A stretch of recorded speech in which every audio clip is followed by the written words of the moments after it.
ఈ బిజినెస్ ఏదైనా మీ ఊర్లో ప్రమోషన్ చేయాలంటే అది సుమన్ టీవీతోనే సాధ్యం. ఇప్పుడే సంప్రదించండి. నమస్తే, welcome to Suman TV Kothagudem. స్త్రీ వంటింటికి మాత్రమే పరిమితం.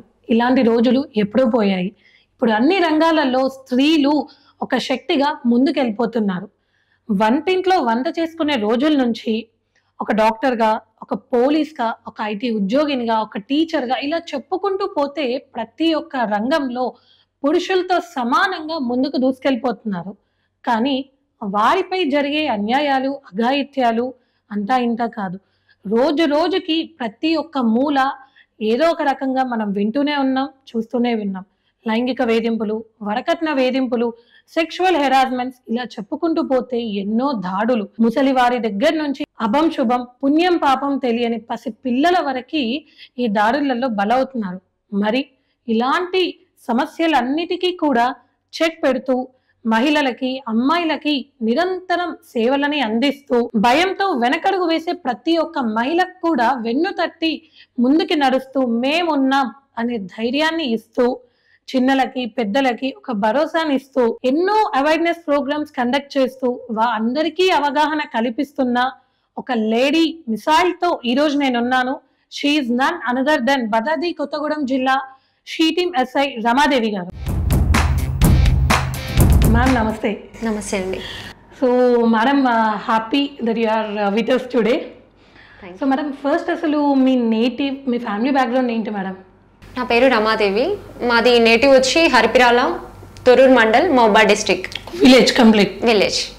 ఓకే. మా నాన్నగారు వచ్చి సుతార్ పని చేస్తారు, ఇల్లులు కడతా ఉంటారు. మా అమ్మగారు హోమ్ మేకర్.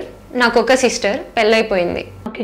అంటే ఫ్యామిలీ అంటే జనరల్గా డిపార్ట్మెంట్ని చూస్ చేసుకోవడానికి రీజన్ ఏంటి? అంటే ఒక అమ్మాయి డిపార్ట్మెంట్లో ఉంది అంటే that it's not an easy thing కదా. సో ఎందుకు డిపార్ట్మెంట్ని చూస్ చేసుకున్నారు? ఓకే, దీని గురించి అయితే చిన్నప్పటి నుండి చెప్పాల్సి ఉంటుంది. మా నాన్నగారికి మేమిద్దరం కూతుర్లం, బ్రదర్స్ లేరు. సో దట్ మా నాన్న ఏమనుకున్నారు అంటే ఉన్న ఇద్దరు కూతుర్లోనే ఒక కూతుర్ని అబ్బాయిలాగా పెంచాలని అనుకున్నారు. అబ్బాయిలాగా పెంచడం అంటే ఓన్లీ డ్రెస్సింగ్ అండ్ హెయిర్ స్టైలే కాదు.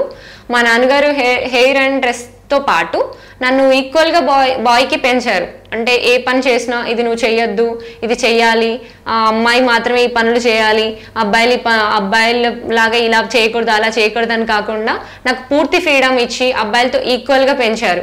ధైర్యంలో కానీ, ఏదైనా పని చేసినప్పుడు కానీ ఏ విషయంలో కూడా నువ్వు నన్ను అమ్మాయివి అని ఎప్పుడు ఎక్కడ ఆపలేదు.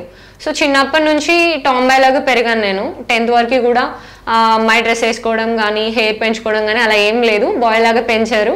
అలాగే అన్ని విషయాలలో నాకు ఫ్రీడమ్ ఇస్తూ, నాకు సపోర్ట్ చేస్తూ బాయ్ లాగానే పెంచారు. సో చిన్నప్పటి నుంచి నాకు బ్రదర్స్ లేకపోవడం వల్ల బ్రదర్ మాత్రమే ఒక సిస్టర్ని ప్రొటెక్ట్ చేయగలుగుతారు, తను ప్రొటెక్ట్ చేసుకోలేదు అని కాకుండా మా నాన్న ఏమన్నారంటే నిన్ను నువ్వే ప్రొటెక్ట్ చేసుకోవాలి, ఎవరిపైన డిపెండ్ అవ్వకూడదు, ఎవరి దగ్గరికి కూడా ఏ అవసరం కోసం పోకూడదు. అంటే ఇన్ నెగటివ్ వేలో చిన్నతనం నుంచే కాకుండా జస్ట్ ఎవరి అవసరం కోసం, అంటే ఎవరి దగ్గరైనా మనం ఏదైనా హెల్ప్ తీసుకున్నామంటే వాళ్ళు మన దగ్గర నుంచి ఏదైనా ఎక్స్పెక్ట్ చేస్తారు, లేకపోతే అడ్వాంటేజ్ తీసుకుంటారు. అంటే బాయ్స్ గురించి చెప్తున్నారు, అలా చెప్పారనమాట. సో నువ్వు ఒకరికి ధైర్యం ఇచ్చేలాగా, నువ్వు ఒకరికి సపోర్ట్ చేసేలాగా ఉండాలి తప్ప నువ్వు ఎవరి దగ్గర నుంచి ఆశించకూడదు అని చెప్పేసి ఒక బాయ్ లాగా పెంచారు.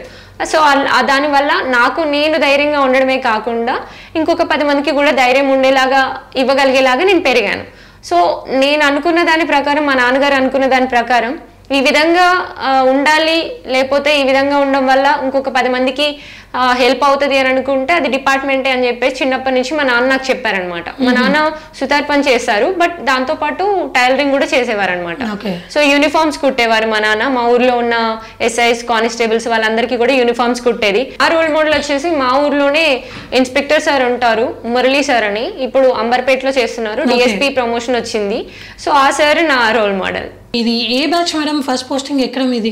నాది 2020 బ్యాచ్ అండి. నాది ఫస్ట్ పోస్టింగ్ మన కొత్తగూడెమే మన ఫస్ట్ పోస్టింగ్. 2021 నవంబర్ 23 నేను షీ టీమ్స్కి వచ్చాను. అప్పుడున్న ఎస్పీ సునీల్ దత్ సార్ నాకు షీ టీమ్స్ ఇచ్చారు. అప్పటి నుంచి ఇప్పటి వరకు కంటిన్యూస్గా నేను షీ టీమ్స్లోనే వర్క్ చేస్తున్నానండి.